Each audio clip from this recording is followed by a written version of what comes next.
اس نے ایک سوال کیا، روزہ رکھ کر بہت سے لوگ ایک دم کمزور دکھتے ہیں، مظلوم صورت بنا کر بیٹھتے ہیں، اور پوچھے تو بولتے ہیں کہ روزہ لگ گیا ہے وغیرہ وغیرہ۔ اس کے علاوہ آج کل لڑکے لڑکیاں موبائل پر چیٹنگ وغیرہ میں SMS بھیجنے کا مشغلہ بہت عام ہو گیا ہے۔ ٹھیک، بہرحال انہوں نے پہلا سوال کیا کہ بہت سے لوگ روزہ رکھ کر جو ہے بھولی صورت بنا لیتے ہیں، مظلوم بالکل جیسا ظلم ہوا ستم ہوا ایسے دکھتے ہیں، جب پوچھا گا کیا ہوا تو روزہ لگ رہا ہے۔ تو بہرحال آپ پوچھ لینا کہاں لگا، یہاں لگا آخر کہاں مارا اس نے آ کر، آپ کو کہاں لگا۔ دیکھیے روزہ ہو سکتا ہے کچھ لوگوں کو بھوک کی برداشت نہ ہو، لیکن بھوک کی برداشت نہ ہونے سے روزہ لگنا میں سمجھتا ہوں کوئی بات ہی نہیں۔ کوئی عبادت کیا لگتی ہے آپ کو، ہائے بدوا لگتی ہے انسان کو، ہے نا، روزہ کیسے لگے گا کسی انسان کو۔ تو بہرحال آپ یہ بول سکتے ہیں کہ میں نے روزہ رکھا تو مجھے بھوک لگ رہی ہے جس کی وجہ سے میں ایسا ہوں۔ لیکن بہت سے لوگ یہ اس لیے کرتے ہیں کہ کام کوئی نہ بولے ان کو، صبح سے ہی سورج اتار کے بیٹھ گئے، نہ کوئی یار ان کو بہت روزہ رکھتا، کام مت بولو ان کو۔ ٹھیک، یہ تو درست نہیں، یہ تو درست۔ اور میں سمجھتا ہوں ایک وقت کا کھانا صرف ہم چھوڑتے ہیں، ایک وقت کا کھانا جلدی صبح کھانا سحر میں کر لے رہے ہیں، دوپہر کا کھانا ہم چھوڑ دیتے ہیں۔ تو کیا خالی ایک وقت کے کھانے کے صرف سرکنے سے اور نہیں کھانے سے کیا واقعی میں اتنا کمزور کہ آدمی کو روزہ لگنا شروع ہو جائے؟ پہلے تو آپ سائیکولوجیکلی نکلیے اس فکر سے کہ آپ کو روزہ لگ رہا ہے۔ آپ جب نکلیں گے نا تو انشاءاللہ معاملہ درست ہو جائیں گے۔ وہ خالی سوچ کے آپ کو روزہ لگنا شروع ہو جاتا ہے نا۔ اور یہ انسانی سوچ بہت اثر رکھتی ہے، انسانی ذہن جو سوچتا ہے انسان۔ اگر میں بار بار سوچوں کہ میں کمزور ہو رہا ہوں تو واقعی میں وہ کمزوری محسوس ہوتی ہے۔ اگر میں سوچوں کہ بہت تقویت ہے میں کر سکتا ہوں تو آپ کر سکتے ہیں۔ یہ اسپرٹ ہوتی ہے جو، دیکھیے جب آپ کا جو ہے نفسیات ہار گئی تو آپ ہار گئے، جب آپ کی نفسیات سے آپ جیت گئے تو آپ جیت گئے۔ بڑی سے بڑی جنگ آپ جیت سکتے صرف نفسیات پہ آپ کو قابو اپنی۔ جب ہم مینٹلی پریپیئرڈ ہو کہ ہمیں جیتنا ہے تو ہم جیتیں گے، اور ذہنی طور سے ہار مان لی ایک بار تو بس پھر آپ جسمانی ہار آپ کی ہونا ہی ہے اس چیز میں۔ ٹھیک، تو اس طرح سے روزہ لگ رہا بولنا درست نہیں ہے۔ آپ صرف ایک ٹائم کا کھانا دیر کر رہے ہیں، اور وہ بھی مغرب میں کھا رہے سمجھ لیجیے آپ، دوپہر کھانا اور صبح کھانا میں سمجھتا ہوں لگنا نہیں چاہیے۔ بہرحال ہو سکتا ہے کچھ لوگوں کو جن کو کھانے کی عادت ہو یا جسم ان کا ساتھ نہ دیتا ہوں کہہ سکتے ہیں، لیکن کم از کم صورت بری تو مت بنائے، ہنستے رہیے آپ، خوش رہیے اس کے اندر۔ یہ بول سکتے ہیں کہ مجھے روزے میں تکلیف ہوتی ہے، کھانے کی شدت، بھوک کی شدت، فلاں مسئلہ، لیکن روزہ لگ رہا میں سمجھتا ہوں کوئی چیز ہے تو نہیں، ایسا کوئی لگتا تو نہیں ہے روزہ۔ آگے انہوں نے سوال کیا کہ آج کل کے لڑکیاں جو موبائل پر چیٹنگ وغیرہ SMS بھیجتے ہیں کا مشغلہ بہت عام ہو گیا ہے، کہیں مہمان گئے تو موبائل سے کھیلتے بیٹھتے ہیں، یا کہیں مہمان گئے تو میزبان کا انتظار تک موبائل سے کھیلتے ہیں، کیا یہ عمل غیر شرعی اور بد اخلاقی نہیں ہے؟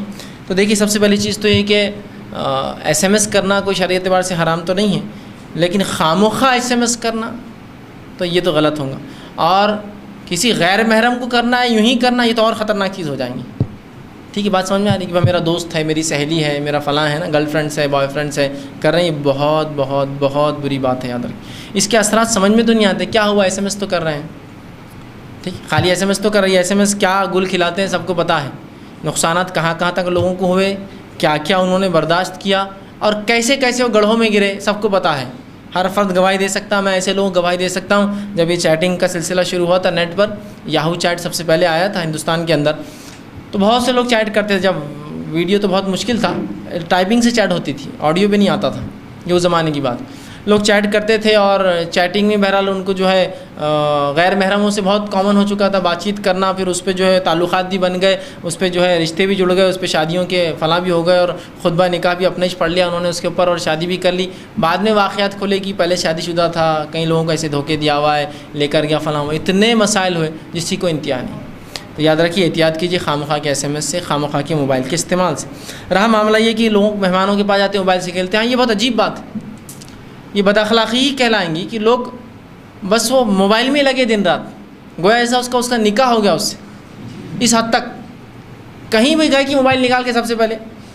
اب کچھ لوگوں کا یہ پرابلم ہوتا ہے کہ ان کو بتانا ہوتا ہے کہ میں کیا ہوں، تو پھر ان کے لیے تو کمپلسری رہتا ہے موبائل نکال کے سب سے پہلے جاتے ٹیبل پہ رکھ دینا، یا نکال کے ہاتھ میں لے لینا کہیں مجلس میں جاتے ہی، یا ہمیشہ اس کو ہر بات میں سامنے رکھنا اس کا کہ آدمی ارے ہاں نوکیا ہے، بلیک بیری ہے، این فلاں ہے، یہ ہے۔ تو یہ تو رہا ریا کا معاملہ، تو ان کا تو چھوڑ دیجیے آپ معاملہ۔ یہ لوگ تو ایسے ہوتے ہیں عموماً کہ ہینڈ سیٹس تو لیتے ہیں لاکھ لاکھ روپئے کے، لیکن ان کو اگر ایک اسکرین بدلنا رہا تو کسی کو بولتے ذرا بدل دیتے ہیں کہ میرے کو نہیں آتا استعمال، اللہ رحم کرے، کیوں لی ایسی چیز جس کا استعمال نہیں آتا آپ کو. بہرحال رہا معاملہ ان کا جن کے لیے ضرورت ہے، ضرورت تو ہوتی ہے، یہ چیز ضرورت کے تحت رکھیے نا آپ اس کو، رکھنا کوئی مسئلہ نہیں، لیکن دن رات اس میں لگے رہنا یہ واقعی بد اخلاقی. کوئی آپ سے بات کر اور آپ اسے کھیل رہے ہیں، موبائل سے گھما رہے ہیں، گیم کھیلتے بیٹھے ہیں، یہ بہت بد اخلاقی، اچھی بات نہیں ہے. آپ کسی کو اگر اہمیت دینا ہے تو اس کے سامنے جب آپ جائیں موجود رہے، کوئی مہمان آیا مہمان گئے تو آپ اٹینڈنس بالکل اس کی طرف. اگر کوئی مہمان کے آپ اگر موبائل سے کھیلا تو آپ کو کیسا لگے گا؟ تو ویسے ہی مہمان کو لگتا ہے میزبان کہ میرے پاس گھر پہ آیا ہی اور موبائل سے کھیلتے بیٹھا ہوا ہے، یا موبائل سے کھیلنا تھا تو گھر پہ جا کھیلتے رہو، آپ آئے کیوں ہیں سب سے پہلے سے. یہ واقعی بد اخلاقی ہے، اور اس حد تک لوگ اس بد اخلاقی میں ہے کہ ہر شخص بس جس کے پاس موبائل ہے کہ اس میں لگا ہوا، دن رات اس میں لگا ہوا، بس کچھ نہیں جم رہا تو ایس ایم ایس کر رہا، کچھ نہیں جم رہا تو ایس ایم ایس پڑھ رہا، کچھ نہیں جم رہا تو کچھ تو بھی حساب کر رہا، گیم کھیل رہا. پکچر بھی آج کل آ جاتے ہیں اس پہ آسانی، تو پکچر دیکھتے بیٹھا ہوا ہے. اب تھوڑا رمضان ہے تو دینی اجتماعات چل رہے ہوں گے، پکچر دیکھتے بیٹھا ہوا ہے. تو یہ سب بری بات ہے، یاد رکھیے، اچھی بات نہیں. موبائل کی اہمیت اپنی جگہ ہے، اس کو رکھیے اپنی حد تک، لیکن جب لوگوں سے آپ ملاقات کریں اس کو بازو رکھ دیں، ورنہ انسان کو تکلیف ہوں گی کہ آپ ایک مشین کو اہمیت دیتے ہیں اس کے سامنے، جبکہ وہ انسان خود آپ سے ملنے آیا ہے. اور جب آپ کسی کے پاس گئے اپنے والدین کے ساتھ تو بہت بد اخلاقی ہوں گی کہ یار لوگ بولیں کیسا بچہ ہے لالی والدین نے اٹھا کر، یہ تو چاہتا ہی نہیں تھا ہم سے ملنا، تو موبائل کھیلتے بیٹھا ہوا. حالانکہ موبائل اس کا خود کا ہے، دن رات 24 گھنٹے اس کے پاس رہتا، گھر پہ جا کے کھیلتا ہے، یہ اچھی بات نہیں ہے.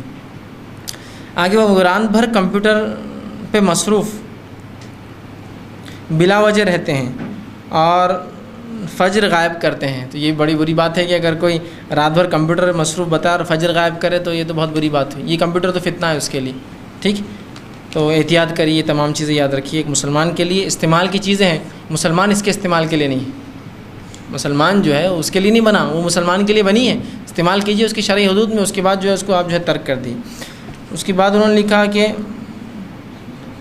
کرتے ہیں بچے سحری میں سستی سے اٹھتے ہیں اور گھر کی عورتیں عبادت سے محروم رہتی ہیں.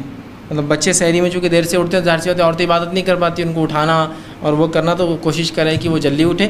یا پھر میں کہوں گا ایک ٹیسٹ کر کے دیکھیے، آپ 2-3 دن اٹھائیے مت نا، دیکھیے کتنے جلدی، پھر 3 بجے سے اٹھ کے بالکل ایک دم تیار بیٹھا رہیں گا، امی کب کھانا بنا رہے ہیں میں مدد کر دوں گا آپ کی.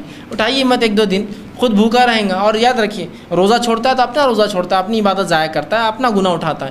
یہ فرض تو نہیں ہے کہ آپ ان کو بار بار اٹھائیں، اٹھانے کی کوشش کیجیے، نہیں اٹھتے تو چھوڑ دیجیے. 1-2 روزوں کے بعد انشاءاللہ خود پہلے سے وقت سے پہلے اٹھ کر بیٹھ جائیں گا وہ بچہ، ٹھیک. عورتیں عبادت سے محروم رہتی ہے، گھر کا کام اور خدمتوں میں عورتیں بہت مجبور ہو جاتی ہیں، اسپیشل عبادت سے محروم رہ جاتی ہیں. تو ٹینشن بڑھ جاتا ہے. ہم اس معاملے میں کیا کریں؟ تو دیکھیے ایک بات میں آپ سے کہتا ہوں، جو آپ خدمت کر رہے ہیں گھر والوں کی، جو آپ کھانا بنا رہے ہیں، جو آپ سحر تیار کر رہے ہیں، جو آپ بچوں کی پرورش کر رہے ہیں، جو آپ بچوں کے کپڑے بدلانے، کپڑے دھونے، گھر کے جھاڑو برتن میں وقت لگا رہے ہیں، یہ بھی عبادت ہے، یہ عبادت سے مستثنیٰ نہیں ہے. تو آپ یہ مت سمجھیے کہ ہم عبادت سے محروم، یہ سب بھی عبادت ہے. ہاں رمضان میں مخصوص نمازیں ہیں، قرآن کی تلاوت ہے، آپ جتنا ہو سکتے کریے. اس کے ساتھ یہ کام بھی، اس لیے کہ تمام صحابیات یہ کام کے ساتھ عبادت کرتی، کوئی بھی رمضان چھوڑ نہیں دیتی. تو آپ اگر یہ کر رہے ہیں تو یہ بھی عبادت ہے، یہ بھی زندگی کا ایک معمول ہے. جیسا کہ مرد دن میں کام کر رہا تو کیا یہ سوچے کہ یار میں کام کر رہا ہوں رمضان کی عبادت جاری نہیں، کام بھی عبادت ہے. تو اسی طرح آپ کا یہ کام بھی عبادت، اللہ آپ کو اس کا اجر دیں گا. کوشش کریں کہ اس کے ساتھ جتنا وقت ہو سکے اب نکال کر عبادت کریں.